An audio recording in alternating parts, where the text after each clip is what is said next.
Good morning, good afternoon, good evening guys. Welcome to Shyam civil academy. ఈరోజు మనం discuss చేసుకోబోయే next topic ఏంటంటే minor losses. Already మనం major losses గురించి discuss చేసుకున్నాం.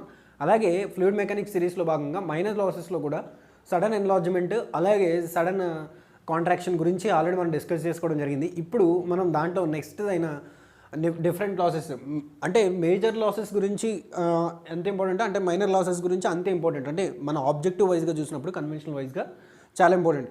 సో దీన్ని బట్టి అంటే దీంట్లో మనకి డైరెక్ట్గా ఫార్ములా బేస్డ్ ఆన్సర్స్ అనేవి రావడం జరుగుతుంది. అంటే ఫార్ములా బేస్డ్ క్వశ్చన్స్ రావడం జరుగుతుంది. సో వాటిని ఆన్సర్ చేయాలంటే సింపుల్గా ఫార్ములా గుర్తుపెట్టుకుంటే సరిపోద్ది. So first loss due to obstruction అంటే ఏంటనేది డిస్కస్ చేసుకుందాం. Okay, so loss due to obstruction అంటే ఇన్ కేస్ ఇలా ఓ పైప్ ఫ్లో అవుతుంది, దాంట్లో ఇలా ఏదైనా ఒక సిల్ట్ ఫామ్ అయింది. ఐ మీన్ సిల్ట్ అంతా ఒక గుంపులా ఫామ్ అయింది, లేదంటే ఒక రాయి వచ్చింది, అంటే వాటర్లో ఛానల్లో చిన్న రాయి వచ్చింది. సో దానివల్ల ఇక్కడ వాటర్ వెళ్ళాల్సిన వాటర్ ఏమవుద్ది, కొంచెం డిస్ట్రాక్ట్ అవుద్ది, అబ్స్ట్రాక్ట్ అయ్యి ఇక్కడ ఎడ్డీ ఫామ్ అవ్వడం జరుగుద్ది. ద మెయిన్ రీజన్ అంటే అసలు వాటర్లో మనకి ఎప్పుడైనా లాస్ వస్తుందంటే కారణం అక్కడ సమ్ వ్యాక్యూమ్ ఫామ్ అయింది, ఎయిర్ ఫామ్ అయిందని అర్థం. సో ఆ ఎడ్డీస్ ఫామ్ అయ్యే జోన్ ఏదైతే ఉందో, ఈ జోన్ ఉంది కదా, సో దీనివల్ల అక్కడ మనకి లాస్ రావడం అనేది జరుగుద్ది. సో దీన్ని ఎడ్డీస్ అంటారు. సో అక్కడ ఎడ్డీస్ ఫామ్ అవడం వల్ల సమ్ ఎనర్జీ లాస్ అనేది జరుగుద్ది. సో దానివల్ల కొంత హెడ్ కూడా లాస్ అవ్వడం జరుగుద్ది. సో ఆ లాస్ డ్యూ టు అబ్స్ట్రాక్షన్ మనం head loss due to obstruction అని రాయడం జరుగుద్ది. దాని ఫార్ములా ఏంటి, v²/2g. ఇదంతా ఎలా వస్తుంది అంటే మనకు తెలుసు బెర్నౌల్లీస్ ఈక్వేషన్ వల్ల. అంటే మనం బెర్నౌల్లీస్ ఈక్వేషన్ అనేది అప్లై చేస్తే రెండు సైడ్లు, సో దాన్ని బేస్ చేసుకుని మనకు వచ్చే హెడ్ లాస్ అనేది ఇటే పక్కదాన్ని కూడా సేమ్ p/w v². సో అవన్నీ చేస్తే మనకి ఈ ఫార్ములా, సింప్లిఫైడ్ ఫార్ములా అనేది ఇది వస్తుంది. ఓకే, సో ఏ అంటే ఏరియా ఆఫ్ ది పైప్, ఇక్కడ వి అంటే వెలాసిటీ ఆఫ్ ది పైప్, అంటే వాటర్లో ఫ్లో అవుతున్నప్పుడు వెలాసిటీ ఎంత అనేది. ఇక్కడ ఏ అని ఉంది కదా, స్మాల్ ఏ అంటే ఈ అబ్స్ట్రాక్షన్ యొక్క మ్యాక్సిమం ఏరియా. సో ఈ ఏరియా మొత్తం క్యాలిక్యులేట్ చేస్తే మ్యాక్సిమం ఎంత వస్తుందో. ఇది ఎలా ఉంది, ఒక సైజ్ సెమీ పారాబోలా, ఒక సెమీ సర్కిల్లా ఉందనుకుందాం. సో పారాబోలాలా ఉంది లేదంటే, సో ఆ పారాబోలాకి సంబంధించి ఏరియా ఇక్కడ వేసుకోవాలన్నమాట. సో ఇంటూ సీసీ అంటే coefficient of contraction. Okay, area contracted అలాగే ఒరిజినల్ ఏరియా ఆఫ్ ఆర్ఫీస్ మనం ఆల్రెడీ కోఎఫిషియంట్ కాంట్రాక్షన్ చదువుకున్నాం. సో ఆ సీసీ దీనికి వాల్యూ ఉంటుంది, సీసీ ఎంత అనేది. సో దాన్ని సబ్స్టిట్యూట్ చేస్తే వచ్చేది head loss due to obstruction అనేది. ఇది అబ్స్ట్రాక్షన్ వల్ల వచ్చే హెడ్ లాస్కి ఫార్ములా. సో ఏంటది, v²/2g A minus small a into cc -1 whole power square. So ఈ స్క్వేర్లు వేయడం అనేది మర్చిపోతాం. సో అది కూడా గుర్తుపెట్టుకోవాలి. ఎందుకు స్క్వేర్లు వస్తాయంటే ఇక్కడ మనం ఆల్రెడీ వేసింది v1 - v2. సో ఆ v1 - v2ని మనం ఫార్ములా ప్రకారం q = a1v1 అని రాసుకుంటాం. ఓకే, సో ఆ a1v1 ఇక్కడ లోపల ఆల్రెడీ v²/2g అనేది ఉంటుంది. మనకు తెలుసు ఎన్లార్జ్మెంట్ ఫార్ములా అప్పుడు v1 - v2 హోల్ స్క్వేర్/2g అన్నీ వీటి నుంచే వస్తాయి. సో ఇక్కడ ఉన్నాయి కదా, సో ఆ v1 కామన్ తీయడం వల్ల, సో ప్రతిదానికి స్క్వేర్ చేయడం అనేది మర్చిపోకూడదు. ఈ స్క్వేర్ మర్చిపోవడం వల్ల ఆన్సర్ తప్పు వస్తాయి. సో అవి కూడా గుర్తుపెట్టుకోవాలి. Okay, loss at the exit of the pipe అప్పుడు ఎంత ఉంటుంది అంటే v²/2g అనేది లాస్ అవుద్ది. ఎందుకంటే వెలాసిటీ పోయి అంటే ఇక్కడ వెలాసిటీ పోయి మళ్ళీ అంటే ఎప్పుడైతే వాటర్ దీంట్లోంచి ఎగ్జిట్ అవుతుందో ఆ v²/2g అనేది హెడ్ లాస్ అవుద్ది. ఎందుకు అవుద్దంటే కిందకి వెళ్ళిన తర్వాత స్టాగ్నేట్ అయిపోద్ది కాబట్టి, అంటే వాటర్ ఇప్పుడు ఉన్న లెవెల్లో నుంచి అలా స్టాగ్నేట్ అయిపోతే అక్కడ v² అంటే ఇందులో కలెక్ట్ అవుతుంది, అందులో పొటెన్షియల్గా ఉండిపోద్ది కాబట్టి అక్కడ v²/2g అనేది లాస్ అయిపోద్ది. కంప్లీట్ వెలాసిటీ హెడ్ అనేది లాస్ అయిపోవడం జరుగుద్ది. ఓకే, అక్కడ వెలాసిటీ ఎంత అయితే ఉందో ఆ వెలాసిటీ అనేది లాస్ అయిపోవడం జరుగుతుంది. అందుకని ఎగ్జిట్ ఆఫ్ ద పైప్ దగ్గర v²/2g ఉంటుంది. ఓకే, ఎంట్రీ అయినప్పుడు 0.5, ఇది ర్యాండమ్గా తీసుకున్నాం మనం, అప్రాక్సిమేట్గా 0.5 v²/2g అంటే హాఫ్ ఆఫ్ ది వెలాసిటీ అనేది లాస్ అవుద్ది. అంటే ఎంట్రీ తీసుకున్నప్పుడు ఎందులో వెలాసిటీలో, బట్ ప్రెషర్లో వీటిలో మాత్రం సేమ్ డిఫరెన్స్ అనేది తక్కువ ఉంటుంది. బట్ ఎంట్రీ దగ్గర మాత్రం 0.5 v²/2g అనేది లాస్ అయ్యి ఉంటుంది. అది బెర్నౌల్లీస్ ఈక్వేషన్ అప్లై చేయడం వల్ల వస్తుంది మనకి. ఓకే, రెండు సైడ్ల దగ్గర అంటే ఎంట్రీ అవ్వకముందు ఉన్న వెలాసిటీ v1, ఎంట్రీ అయిన తర్వాత v2 అనుకుంటే, సో అక్కడ v2 ఉన్న ఎనర్జీని 0.5 v²/2g ఏదైతే ఎంట్రీలో ఉందో సో అక్కడ. సో మనం ఇది ఎంట్రీ అవ్వగానే అంటే మనం దీన్ని ఎలా గుర్తుపెట్టుకోవచ్చు అంటే ప్రతిదానికి ఒక ట్రిక్ ఉంటుంది. సో ఫన్నీగా కాకుండా, సో హాస్టల్కి ఎంట్రీ తీసుకోగానే మనం సగం బరువు తగ్గిపోతాం. ఎందుకు బరువు తగ్గిపోతాం, ఇంటి మీద బెంగ వల్ల. సో అలా గుర్తుపెట్టుకోవచ్చు అనమాట. బట్ ఎగ్జిట్ అవుతున్నప్పుడు ఫుల్ ఎనర్జీతో ఎగ్జిట్ అవుతాం, అవునా కదా. హాస్టల్ నుంచి వెళ్తున్నప్పుడు మోస్ట్ ఆఫ్ ద స్టూడెంట్స్ ఇంటికి వెళ్తాం అంటే హ్యాపీ కదా. సో అందుకని v²/2g అనమాట. అదే ఎంట్రీ తీసుకున్నప్పుడు 0.5 v²/2g. Okay, loss due to bend అవడం వల్ల లాస్ అవుద్దా? ఎస్, బెండ్ అవడం వల్ల లాస్ అవుద్ది. ఎందుకు బెండ్ అవడం వల్ల లాస్ అవుద్ది, వాటర్ ఫ్లో అవుద్ది కదా దాంట్లో కూడా. సో బెండ్ కూడా లాస్ క్రియేట్ చేద్దా అంటే సో ఎస్, బెండ్ అనేది లాస్ని క్రియేట్ చేద్ది. ఎందుకంటే ఇలా వాటర్ ఫ్లో అయ్యేటప్పుడు ఇలా ఒకేసారి ఇక్కడి నుంచి ఫామ్ అయిన వాటర్ పైప్ అనేది ఫ్లోయింగ్ ట్యూబ్ అనేది ఒకేసారి ఇక్కడ బెండ్ తీసుకోవాలి. సో బెండ్ తీసుకున్న తర్వాత వెంటనే ఇలా ఈ షేప్కి అతుక్కుపోదు. అదేమవుతుందంటే కొంత గ్యాప్ తీసుకుని ఇలా వాటర్ ఫ్లో అవ్వడం జరుగుద్ది ఇక్కడ. సో ఈ ఫామ్లో ఇక్కడ గ్యాప్ ఫామ్ అవుద్ది. సో ఆ గ్యాప్లో ఎడ్డీస్ డెవలప్ అయ్యి ఎనర్జీ లాస్ అవుద్ది. ఓకే, సో అది మనం ఎలా చూస్తాం అంటే kv²/2g అంటే v²/2gఏ లాస్ అయ్యే హెడ్లో కొంత వెలాసిటీలో లాస్ అనేది జరుగుతుంది. ఆ కే అనేది వెలాసిటీ హెడ్లో కొంత లాస్ జరుగుతుంది. ఆ కే అనేది దేని మీద డిపెండ్ అయిందంటే యాంగిల్ ఆఫ్ ద బెండ్. ఇప్పుడు ఇది ఉంది, సో ఇది ఒక 40 degrees to 30 degrees ఉండొచ్చు. అలా కాకుండా కొన్ని బెండ్లు ఎలా కూడా ఉంటాయి. ఇది 90 degrees బెండ్. ఓకే, అలాగే 180 degrees బెండ్ ఉంటుంది.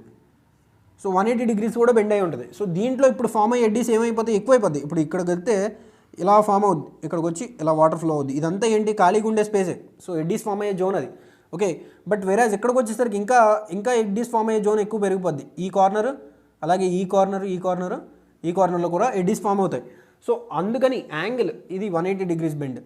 అలాగే 30 degrees బెండ్ అంటే ఇది 30 degrees. ఇక్కడ నుంచి బేస్ లైన్ నుంచి చూస్తాం అనమాట. θ = 30 degrees అనమాట.